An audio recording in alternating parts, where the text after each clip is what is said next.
कर रहे हैं, कोई कह रहा है बच्चों के लिए कार्य कर रहे हैं। अगर उससे पूछो कि अपने लिए कौन सा काम किया हो आज तक, तो कोई नहीं बता सकता।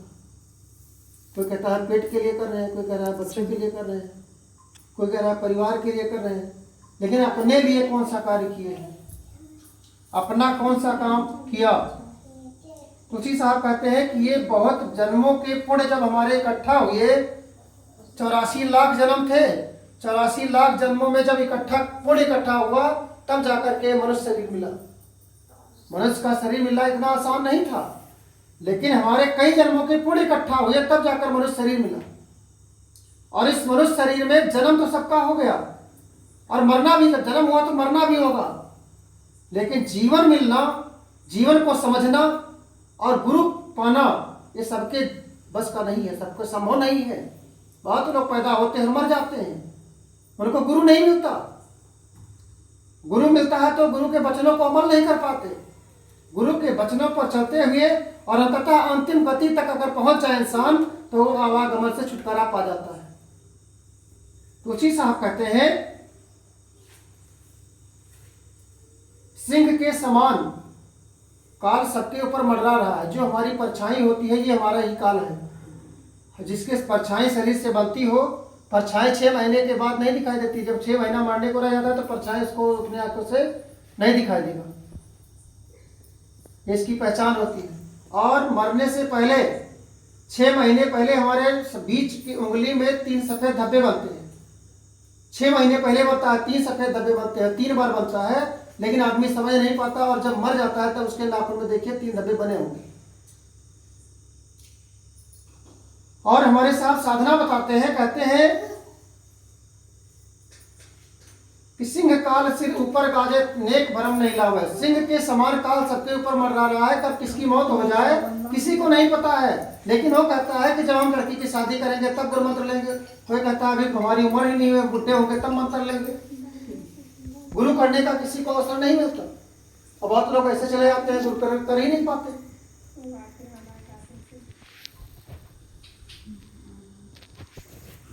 जिस तरह से हिरन जंगलों में दर दर भटकता है, कस्तूरी उसकी नाभि में होती है, लेकिन पूर्वा हवा जब चलती है तो हिरन दौड़ते दौड़ते उसका फेफड़ा फट जाता है। हिरन को कोई न मारे तभी वो दौड़ते दौड़ते अल्पायु में ही मरता है। उसी तरह से हर इंसान पूरा जीवन, कोई कहे कि जी कर मरा, 120 साल मनुष्य की आयु मानी गई है कलयुग में, और 120 कोई पहुंचता ही नहीं, क्योंकि हर इंसान दौड़ रहा है। जिससे पूछो किसी के पास समय नहीं है। जैसे करिए सोने के लिए समय है, सत्संग सुनने के लिए किसी के पास समय नहीं है। सत्संग सुनने से, उसका एक दिन सत्संग सुनने से कम 1 महीना आयु बढ़ जाती। 1 घंटे के सत्संग से 1 महीना आयु बढ़ जाती है। और सोने से उम्र कम हो जाती है। लिखा है श्वास हमारी गति, श्वास की कीमत है। एक दिन में 21,600 श्वास चलती है। 96 करोड़ मनुष्य की श्वास की आयु की कीमत दी गई है, और एक 24 घंटे में हमारी 21,600 श्वास चलती है। हर श्वास की कीमत है। देखा, एक श्वास जो जात है वो फिर आवत ना आई, और सोया है निसंग तू कौन भरोसे माए। यमराज तेरे सर पर नकारा बजा रहा है, सतनाम सुन ले प्यारे तेरा वक्त जा रहा है। एक क्षण जो हमारा बीतता चला जा रहा है, ये हमारा व्यर्थ चला जा रहा है। जिसमें भगवान का नाम न हो, जिसमें स्मरण न हो, वो श्वास हमारा व्यर्थ जा रहा है। काम तो सब करते हैं, पेट तो सब भरते हैं, लेकिन नाम अपने मुक्ति का साधन सिर्फ मनुष्य योनि में ही हो सकता है। पशुवत जिंदगी में न जाने कितने जन्म जन्मांतर बीत गए, जिसमें हम मनुष्यता को छोड़कर पशुवत जिंदगी जीते थे, जिसमें हमें ज्ञान नहीं था, आचार विचार नियम नहीं थे। जिसमें आचार विचार न हो, नियम न हो, वो पशुवत जिंदगी ही जी रहा है। आज भी मनुष्य जन्म पाकर के भी लोग पशुवत जिंदगी जीना चाहते हैं।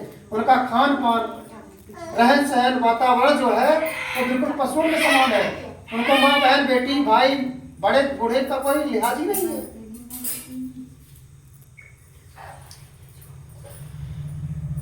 वर्तमान समय में अगर जो जीना सीख जाता है, वही मुक्ति का साधन बना पाता है।